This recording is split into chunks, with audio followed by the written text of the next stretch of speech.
আর একটা সবচেয়ে বড় অস্ত্র শিখিয়ে দিচ্ছি, এটা আমি কাউকে শিখাইনি আজ পর্যন্ত, আজকেই প্রথম। আমি আমার জীবনে দেখেছি,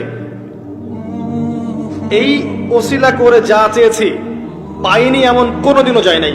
আলহামদুলিল্লাহ, আমি সম্পূর্ণ আল্লাহ পাকের কৃতজ্ঞতা এবং শুকরিয়া আদায় করছি। এইটা ওসিলা করে আমি যা চেয়েছি আমি সারা জীবনে তাই পেয়েছি। এবং আমি বিশ্বাস করি আমি যা পেয়েছি, এই বয়সে আমি যা পেয়েছি, আল্লাহ পাক কোটি কোটি মানুষকে তা দেন নাই। এটা আমি বিশ্বাস করি। এই বয়সে আমি যা পেয়েছি, আল্লাহ পাক আমাকে যা দিয়েছেন, যত দিয়েছেন, কোটি কোটি মানুষকে আল্লাহ পাক তা দেন নাই। আমি এমনটাই মনে করি। আমি কি শিখাই দেব সেটা? আপনি আল্লাহ পাকের তাওহীদের ওসিলা দিয়ে দোয়া করেন। দোয়া করতে করতে আল্লাহকে বলেন, আল্লাহ তোমার তাওহীদের কালিমা লা ইলাহা ইল্লাল্লাহ এর ওসিলা করে তোমার কাছে আমি চাচ্ছি